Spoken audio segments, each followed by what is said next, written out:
In the heart of what used to be Central Oregon, the world had fallen still. The roads lay abandoned, cities lay hollowed, and every sound echoed like thunder across the empty plains. But not everyone had disappeared. And not everyone who remained was known. Miles away from any major town, a small community named Ridgewell stood, forgotten by the world, but alive.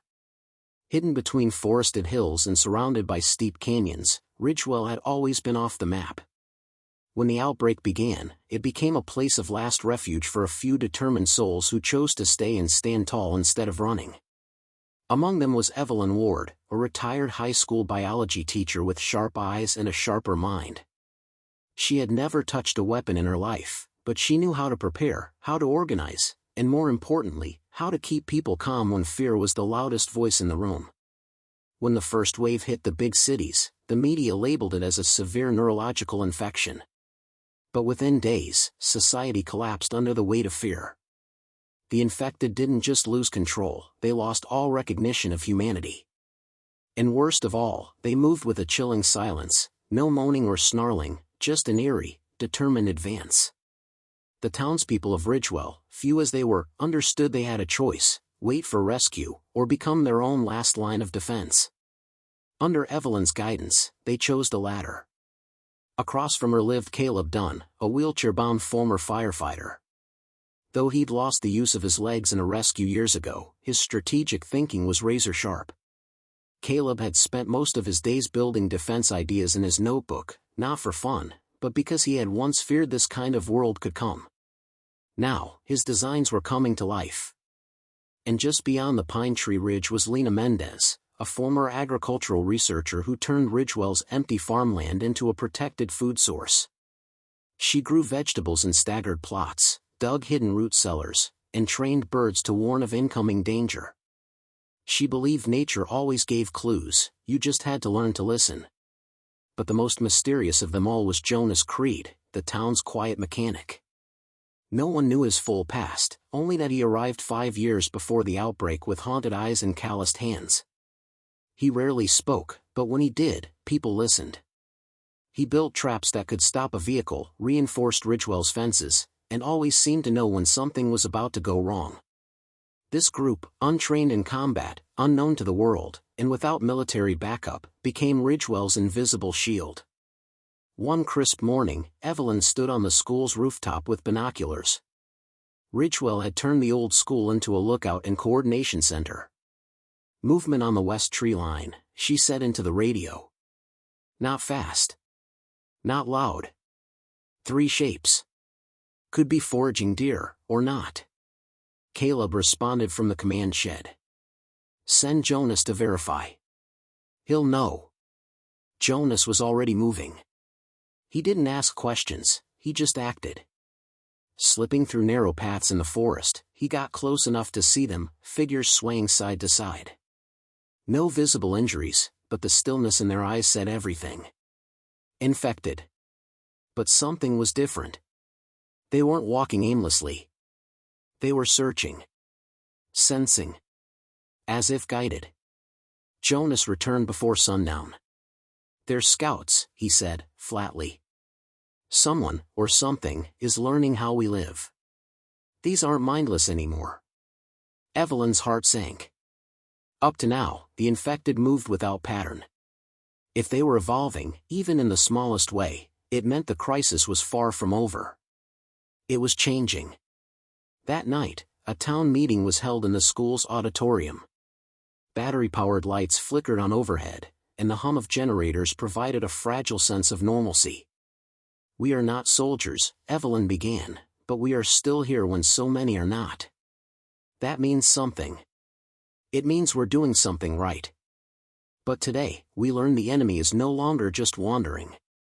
It's watching." Murmurs filled the room. "We have to reinforce every trap," Jonas said. "Double the perimeter checks. And start practicing evacuations, silent ones." Lena added, "And no more open fires at night. We go dark after sunset." Caleb spoke last. "We've stayed alive because we think ahead. That can't change now." The townspeople, teachers, Bakers, farmers, retired workers, nodded.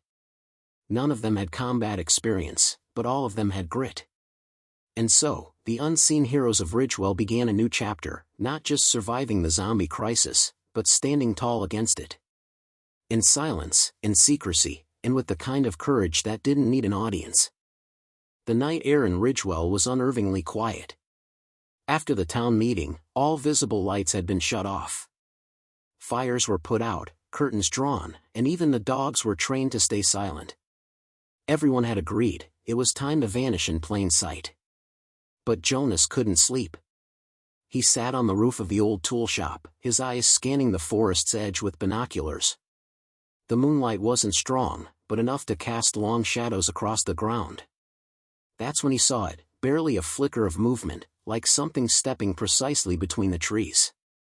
Not fast. Not clumsy. Just deliberate. Jonas tapped his Silent Alert transmitter, one of the inventions he'd rigged from old radios and car parts. Instantly, 3 homes received a silent vibration message, potential movement west. No sound. Hold positions. In the command shed, Caleb was already awake. He'd wired all the transmitters to flash a blue light on his board when triggered. As the light blinked, he pulled up the remote camera feeds. A few grainy shapes moved across the western zone. "They're not wandering," he whispered. "They're testing." By dawn, the town had confirmed the worst. The outer tripwire fence had been tripped, but not broken.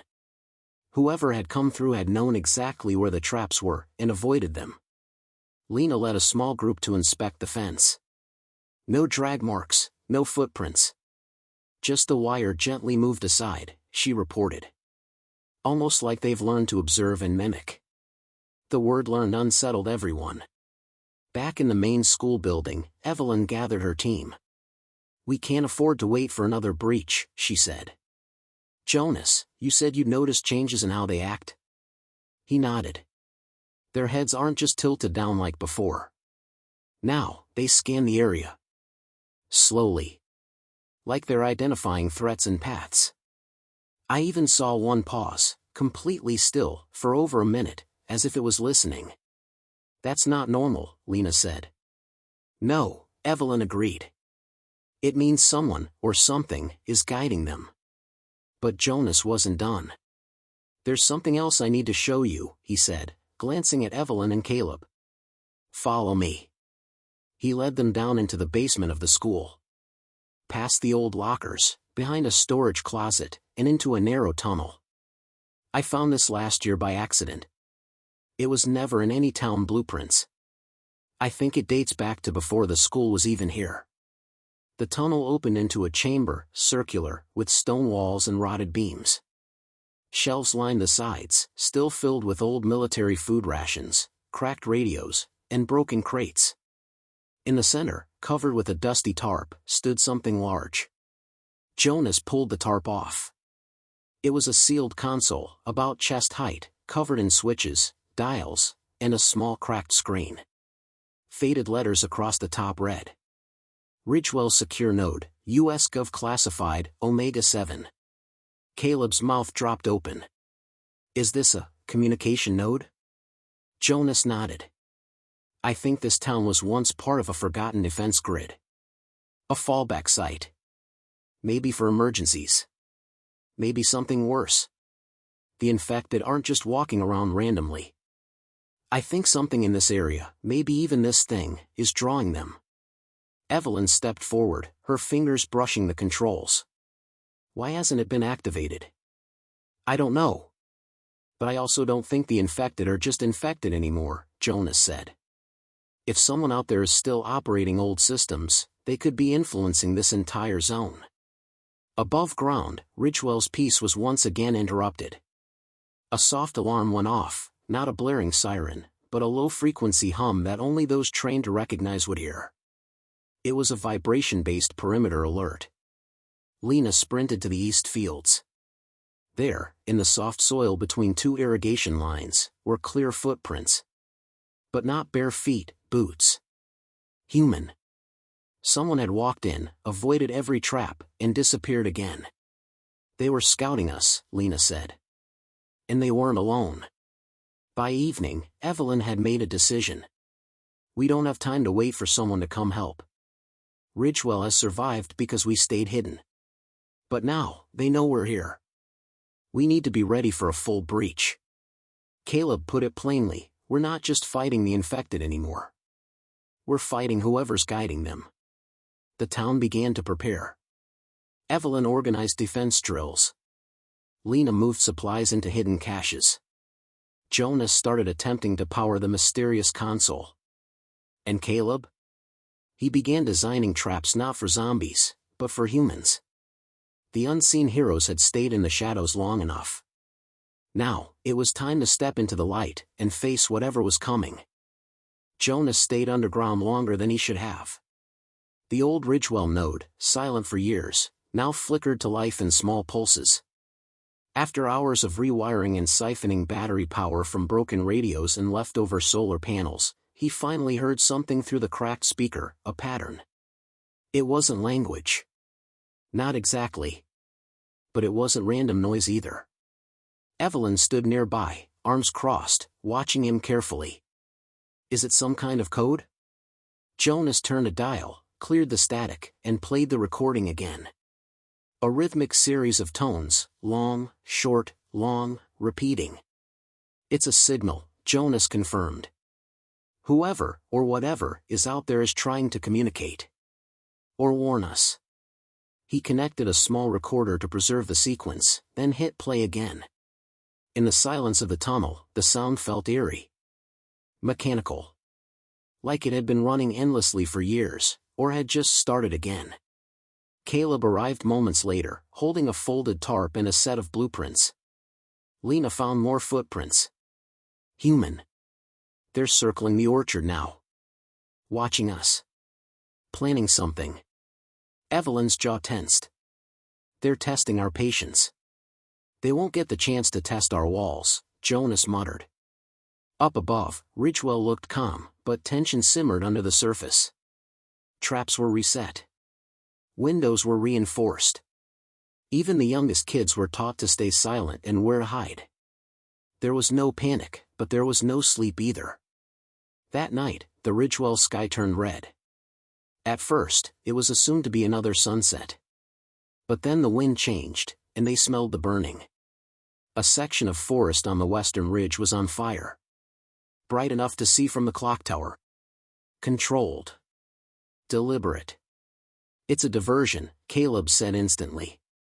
Evelyn raised the town's silent alarm. This wasn't practice anymore. Jonas, watching from his rooftop station, spotted movement in the eastern crop fields, fast and low to the ground. 5, maybe 6 figures. Some shambling. Others running. They're mixed, he radioed. It's not just the infected, there are humans guiding them. Lena took position at the south gate, crossbow in hand. Don't fire unless they cross the second barrier, she whispered to her small team. We need to know what they're after. The intruders didn't charge in. They moved like ghosts. One of the infected approached the barbed fence and reached out, not randomly, but intentionally, cutting a wire with a tool. That was confirmation. These weren't wild, brainless monsters. Someone was controlling them. A flashbang exploded near the school's north wing. Just one. Not enough to injure, but enough to distract. In the confusion, a figure in a hood and gas mask sprinted toward the generator shed. But Ridgewell wasn't unprepared. As the masked man reached the door, it burst open. Caleb tackled him hard, both of them crashing into the dirt.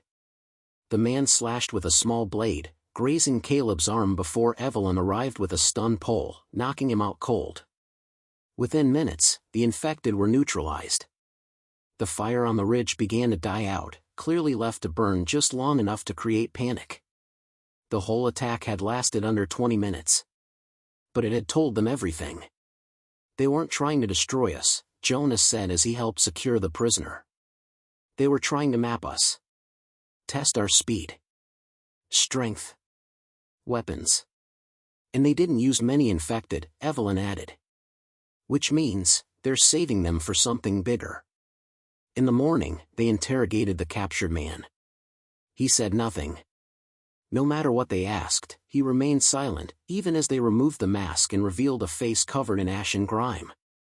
He was young, maybe in his 20s, with a tattoo on his neck, a circle with 3 arrows pointing out. Jonas froze. "I've seen that before," he said. "Back when I was scavenging north of the dead zones." "That's a reclaimer symbol." Caleb's eyes narrowed. "You mean those rogue groups trying to reset the world by using the infected as weapons?" Jonas nodded. "They believe the undead are a tool for purging the old world. They infect towns. Capture survivors. Make them choose, join or feed the horde." Evelyn looked toward the forest. "They found us. And they won't stop." Later that day, the old node beeped again. Jonas raced down to check it. This time, it wasn't a pattern of tones. It was a voice, broken, static-filled, but clear enough. "If you hear this, Ridgewell, you're not alone. Resistance still exists. But time is short. They're coming. Bigger than before. Hold fast. We're trying to reach you." Then silence. Evelyn stepped back from the console. "The reclaimers think they're the future. But we've been surviving for years. We are not backing down now." Jonas clenched his fist. "Then we fight smart. We fight quiet. And we protect Ridgewell no matter the cost." The next phase of the battle wasn't about hiding anymore. It was about standing tall and fighting back against both the dead and the living. Morning in Ridgewell was unusually quiet, but no one felt calm. The captured reclaimer, still silent, was moved to the underground storage vault. Evelyn posted 2 guards at his cell, and Lena doubled the perimeter patrols. Trust had become a rare currency, and even among the townspeople, eyes grew suspicious. Jonas sat alone at the comms table, replaying the broken signal from the previous night. The voice, urgent, desperate, echoed in his head. "You're not alone. Resistance still exists. They're coming. Where are you?" Jonas whispered to the static. "And how long do we have?" Upstairs, Evelyn paced the town hall. She'd gathered the key leaders, Caleb, Lena, and Ward, a former engineer who'd built most of Ridgewell's defenses. A large map stretched across the table, covered in red markings, troop estimates, and possible weak points. "If the reclaimers know about us," Ward said, "then they've studied us. Someone fed them details. Our supply runs, our power grid." "You think there's a traitor?" Lena asked, eyes narrowed. Evelyn nodded grimly. "I don't think it. I know it." The evidence had been stacking up. 3 supply runs in the last month had been ambushed. The solar panels were tampered with 2 nights before the fire. And now, their generator had nearly been sabotaged. "They knew too much," Evelyn continued. "Too much for random scouting. Someone is talking." A heavy silence fell. No one wanted to believe it, but the truth was right in front of them. Jonas entered, holding a small device. "I filtered the radio message through our spectrum scanner. There's a second voice, faint, but it says coordinates." He dropped a sheet of paper onto the table. "Longitude and latitude. A signal origin. 60 miles west," he said. "Near the ruins of Fort Haven." Caleb raised an eyebrow. "That's reclaimer territory." "Or resistance territory," Jonas corrected. "We won't know unless we go." The debate began quickly. Some believed it was a trap. Others saw it as their only hope of alliance. In the end, Evelyn made the call. "I'll lead a small recon team," she said. 2 scouts and a runner. We find out who sent that message, and what they want." Jonas stood. "I'm going with you." "No, you're not," Evelyn said. "I need you here. If we don't come back, Ridgewell needs a strategist who understands their tech." Reluctantly, Jonas agreed. The next night, Evelyn, Lena, and a quiet scout named Mira left through the North Passage, riding modified bikes through the dense woods. They wore no lights, carried no trackers, and kept radios off. Back in Ridgewell, Jonas checked every system twice. He slept in the comms room, always listening, always watching. But on the third night, something felt wrong. The security feed from Tower 3 went dark. Then Tower 5. The camera glitch lasted only seconds, but it was enough. Jonas rushed to the perimeter. Caleb met him near the south gate. "I saw shadows outside," Caleb said. "Something's moving between the trees." Then came the shriek. Not a zombie. Not quite human either. The guards rushed to alert stations. Floodlights clicked on, but they revealed nothing. Jonas climbed the tower to get a better view. Then he saw it. A flare. Red. From the inside of the wall. Someone was signaling the outside. "There." Jonas pointed. "Sector 9. By the supply sheds." Caleb and 2 guards sprinted in that direction. A figure in dark clothing was crouched near the fence, holding a mirror, reflecting the flare upward. "Stop!" Caleb shouted. The figure ran. Not toward the gate, but deeper into Ridgewell. Into the nursery wing. Jonas grabbed the speaker mic. "Lockdown. Full lockdown. Traitor inside." The figure darted between shadows, fast and familiar. Too familiar. When Ward finally tackled him behind the greenhouse, the mask came off. It was Garrett. The quiet repairman. Always helpful. Always near the wires. The batteries. The blueprints. "You?" Caleb asked in disbelief. Garrett spat. "You don't see it, do you? You're all dying in here. Holding on to a world that's already gone. You sold us out to reclaimers?" Jonas growled, stepping forward. "I helped the future," Garrett sneered. "They have a plan. Order. Purpose. You live in fear, they live with power." Jonas clenched his fists. "They use the dead as weapons. And maybe that's what we deserve," Garrett said coldly. "The world broke. This is just the next version." Garrett was locked in the vault beside the other prisoner. But Ridgewell had changed. They weren't just defending a wall anymore. They were hunting betrayal from within. As dawn approached, a voice finally crackled through the comms again. Evelyn's voice. "We made contact. They're real. The resistance exists. But we don't have long. Jonas, Ridgewell is the key. They're coming." The wind howled through the crumbling remains of Fort Haven. Evelyn crouched behind a rusted vehicle, Mira beside her, both staring at a battered metal door buried under vines. A faint blue light pulsed from within, steady, deliberate. Not random. It was a signal. They had followed the coordinates Jonas deciphered, riding under cover of night, dodging both reclaimers and wanderer zombies. Now, they stood at the edge of something big, something that could change everything. Lena knelt to examine the ground. No fresh prints. Either they're ghosts, or they don't want to be found. Evelyn stepped forward, raised her hand, and knocked, twice, pause, then once. A pattern mentioned in the encoded radio transmission. The door clicked. It swung inward without a sound. A shadowy figure stepped forward. Masked, armored, weapon ready, but not hostile. "You followed the signal," the voice said, muffled by the mask. "And you answered our questions," Evelyn replied.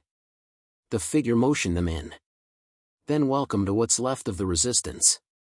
Inside was a long corridor with faded military symbols on the walls and string lights powered by humming batteries. The deeper they went, the clearer it became, this was more than a hideout. It was a command post. Maps lined the walls, updated routes, zombie migration patterns, known reclaimer strongholds. Engineers worked on silent drones. Medics treated survivors. Children slept in corners, tucked under old jackets and blankets. A woman stepped forward. tall, late 40s, with a scar above her eyebrow and steel in her posture. She extended her hand. "Name's Commander Rowan. We've been waiting for someone from Ridgewell." Evelyn took her hand. "I'm Evelyn. These are Lena and Mira. We've been holding out, but we need allies." Rowan nodded. "And we need hope." The two groups exchanged intel late into the night. Evelyn learned that the Reclaimers had developed a new strategy, using zombie herds not just for attack, but as living walls to trap towns. The Resistance had lost 2 bases already, and Ridgewell was the next target. "They're moving faster," Rowan said, showing a projected route. "We estimate less than 5 days before your location is surrounded." Back in Ridgewell, Jonas was preparing for the worst. Garrett, the captured traitor, had finally spoken. Not all at once, but in riddles and whispers. Still, Jonas pulled out a few key facts. The Reclaimers had embedded spotters around Ridgewell. They planned to lure the undead from the west with noise and fire. And worst of all, they had a weapon, a signal emitter that enraged zombies into a berserker state. "They'll send the herd straight into us," Caleb muttered, running a hand through his hair. "Break our walls, let their soldiers walk in after." "We need a counter," Jonas said. "Something they won't expect." He turned to Ward, who was already sketching on a notepad. "If we could build a jammer to scramble their signal, at least locally, it might buy us time." "It won't be easy," Ward warned. "But it's possible. I'll need copper, magnets, and every battery we've got." Jonas nodded. "Do it." While Ward worked, Jonas climbed the tower with a pair of binoculars and scanned the horizon. The trees swayed gently. Nothing moved. But he knew they were out there. Waiting. The radio cracked to life late in the afternoon. "Jonas, it's Evelyn. We found the Resistance. They're real, and they're coming with us." Jonas exhaled a breath he hadn't realized he was holding. "How bad is it?" she asked. 3 days, maybe less, Jonas replied. "The traitor gave them our blueprint." Evelyn's voice was firm. "Then we'll rewrite the script." She returned that evening with Rowan and a small convoy of Resistance scouts. Ridgewell had never seen soldiers so well organized, so precise. They brought crates of ammo, first aid, and most importantly, intelligence. Jonas stood at the gates, watching the vehicles roll in. Rowan approached him. "You must be the voice on the comms. And you must be the miracle we didn't think we'd get." Rowan smiled. "Let's earn that miracle." That night, strategy took center stage. Ridgewell's map was updated with Resistance data. Rowan appointed defensive units while Evelyn outlined the escape tunnels in case of breach. Ward's jamming tower began construction near the North Ridge, disguised inside a water tower. Kids and elders were moved to the lower cellars. Caleb armed every available person who could lift a weapon. The town was no longer just surviving. It was preparing. But in the shadows outside Ridgewell, the Reclaimers moved. One by one, zombie herds were released from containment. The sound emitters were activated. And far away, inside a silent command tent, a Reclaimer general traced his finger across a map, stopping at Ridgewell. He whispered, "Burn the light out of them." The sky over Ridgewell turned a strange, sickly orange. It wasn't dawn, it was fire. From the northern forest, smoke rose in thick spirals. Zombies, drawn by the signal emitters planted by the Reclaimers, flooded from the tree line. Thousands of them, limping, clawing, sprinting, moving like a living storm toward Ridgewell's fences. Jonas stood on the eastern watchtower, binoculars glued to his face. "They're here," he said grimly. "All of them." Commander Rowan issued commands instantly. "Hold formation. North wall is primary defense. If they break that, we lose the town." Evelyn was already moving, checking barricades with Mira and Lena. Ward crouched beside the jamming tower's panel, frantically typing in the final code sequence. "Just a few more seconds," he muttered. "Come on." A long, low moan filled the air as the first wave of zombies hit the walls. The barricades shuddered, metal screeching. Defenders opened fire from the towers, but it was like trying to stop a flood with buckets. The undead were different this time, faster, more aggressive. Their eyes glowed faintly red, pupils wide and wild. The emitters had done something unnatural. "They're being driven like cattle," Rowan said from the wall. "This isn't just instinct. It's control." Lena climbed up beside her and fired a bolt through a crawler's skull. "Then we cut the control." Down below, Ward finally shouted, "It's ready." He slammed the activation switch. The jamming tower lit up with a deep, humming pulse.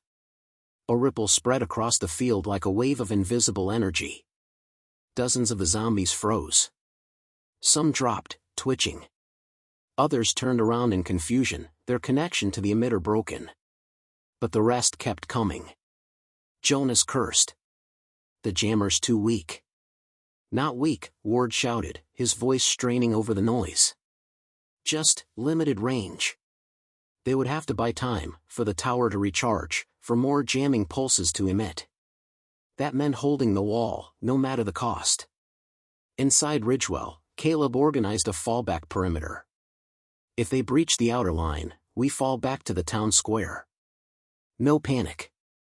No screaming. You run, you fight, or you fall." Boom!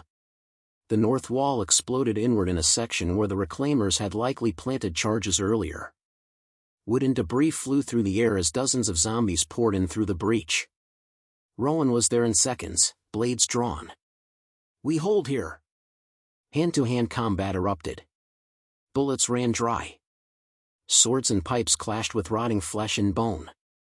Evelyn fought near the center, cutting down an infected that tried to bite a teenager. Mira pulled the boy away, covering him with her body.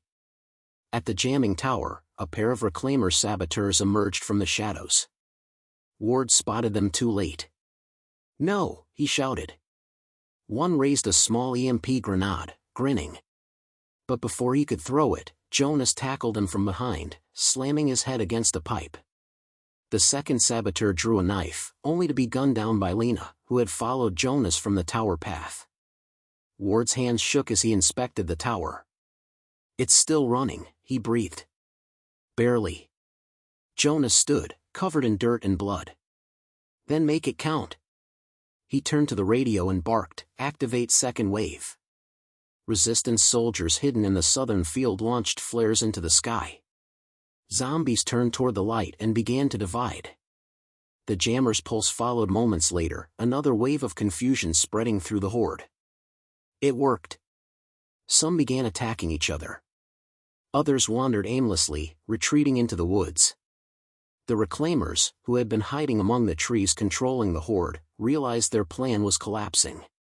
One of them hissed into a headset, "Fallback. Ridgewell has counterattack. Abort assault." But Rowan heard the transmission too. She grabbed a fallen radio and replied coldly, "Too late." From a hidden ridge, resistance snipers opened fire. The reclaimers scattered, retreating into smoke and shadow. Inside Ridgewell, the battle continued for another hour. By nightfall, the last of the undead had been cleared from the breach. Bodies were burned. Barricades were repaired. Injured were carried to makeshift medical stations. Evelyn sat on the steps of the town hall, her face smeared with ash. Mira wrapped a cloth around her arm. "We survived," she whispered. "But for how long?" Evelyn replied. Jonas approached with Ward and Lena. Rowan followed behind, carrying 2 pieces of reclaimer tech, shards of the signal emitter. "They're regrouping," Rowan said. "This was a test.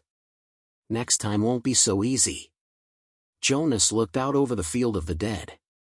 "Then we test them back." That night, as Ridgewell rested, Evelyn scribbled in a journal lit by lantern light. "We are not heroes with capes or powers. We're farmers with pitchforks. Mechanics with screwdrivers. Teenagers with slingshots. But we held. And tomorrow, we fight again." The fires in Ridgewell had finally died down, but the tension hadn't.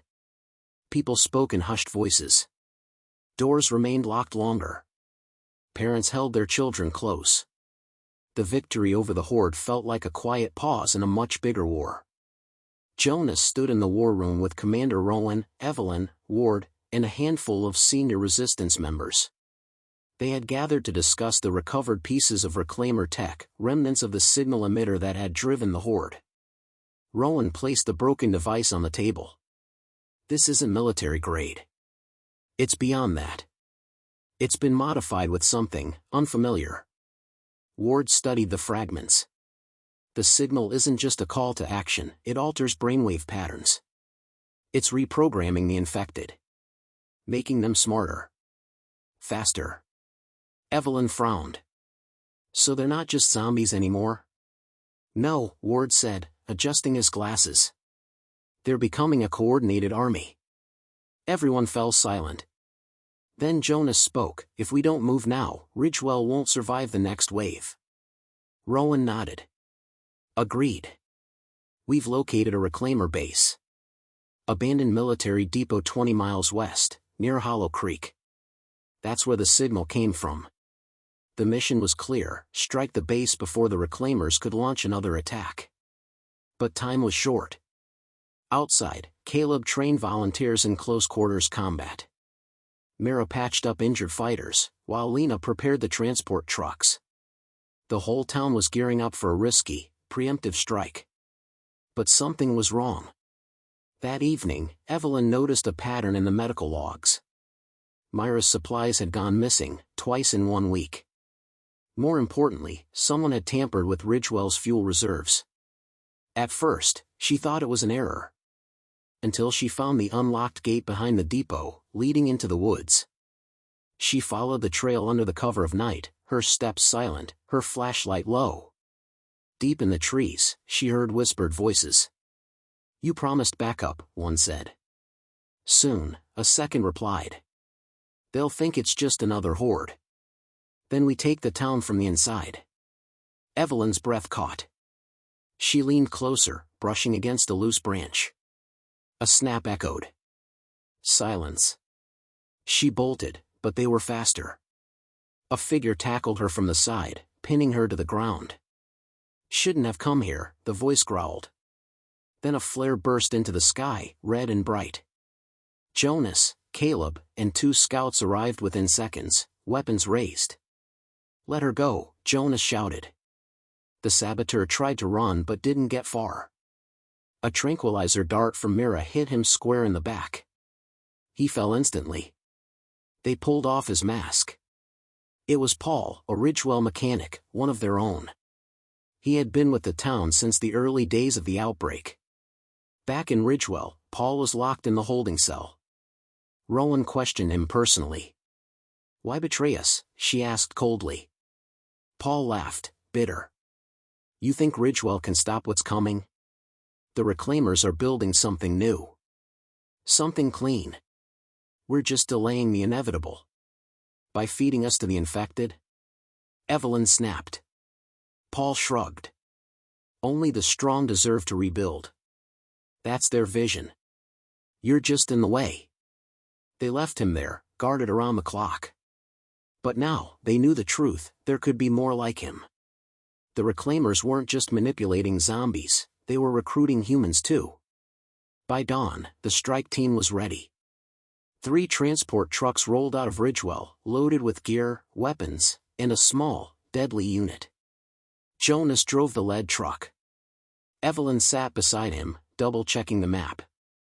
Mira rode in the back, prepping medical kits. Caleb, Ward, and Rowan were spread across the convoy. As they neared Hollow Creek, the land turned barren, burned trees, empty hills, the remains of towns swallowed by the undead. Lena scanned the perimeter. We're in no man's land now. They found the depot nestled in a dead valley. It was quiet. Too quiet. Jonas raised a hand. Everyone out. Stay sharp. The team advanced toward the base, standard reclaimer layout, tall gates, metal towers, solar arrays. But it was abandoned. Or so it seemed. They entered the control building. Ward powered up the console. Data flickered across the screen. It's all here, he said, eyes wide. Signal blueprints. Transmission paths. Zombie control frequencies. Rowan scanned the files. Download everything. If we get this back to Ridgewell, we have a real shot. Then the lights flickered. Ward turned. Ah, did anyone touch the generator? Boom. An explosion rocked the western tower. Screams echoed. Gunfire erupted outside. The reclaimers hadn't abandoned the base, they had set a trap. Rowan shouted, "Fall back. Form up." But the doors sealed behind them. Evelyn's blood went cold. "We're locked in." Then, from the speakers overhead, a voice crackled, distorted, familiar. "You thought we wouldn't see this coming," it said. "Welcome to the real beginning." End of Part 7. The metallic hum of the sealed door echoed in the tight control room. Evelyn, Jonas, Rowan, and Ward stood frozen as the distorted voice from the overhead speaker repeated itself. "Welcome to the real beginning." Jonas moved quickly.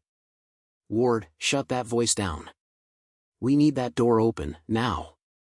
Outside, the sounds of combat intensified.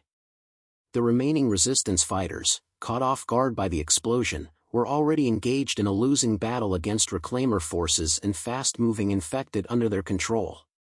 The trap was working. Ward's fingers danced across the terminal. "They've locked the system with biometric encryption.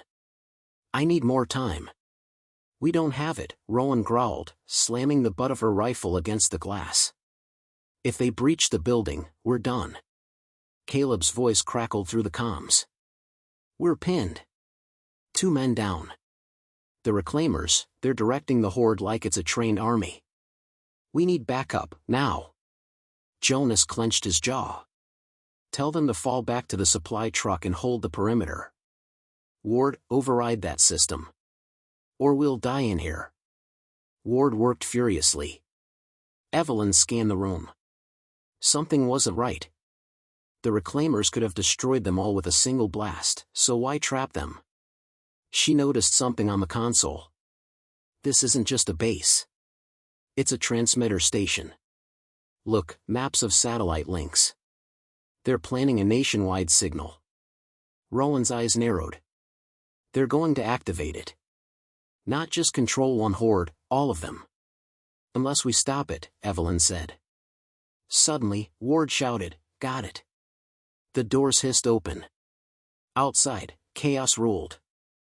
A reclaimer commander stood on a raised platform, issuing orders through a control device.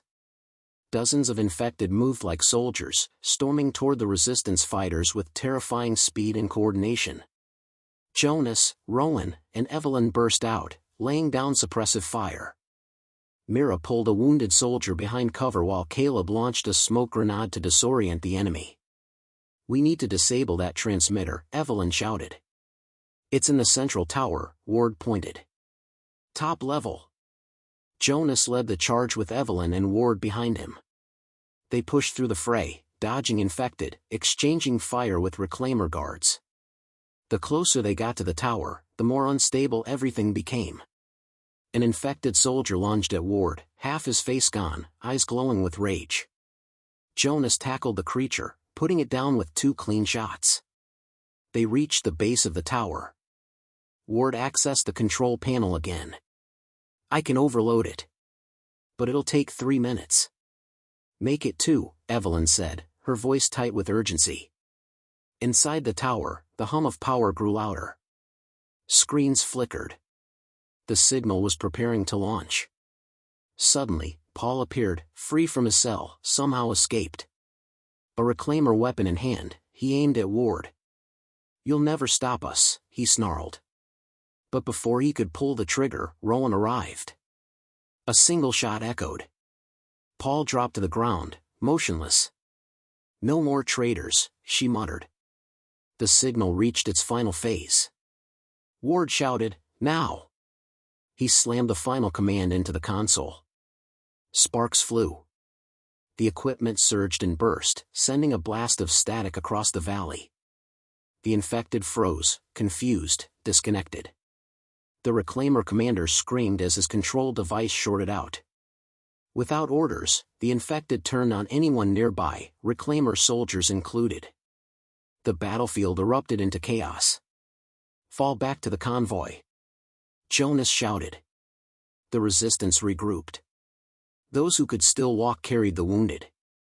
Caleb covered their retreat with precision shots. Rowan led the rear guard, her rifle never missing.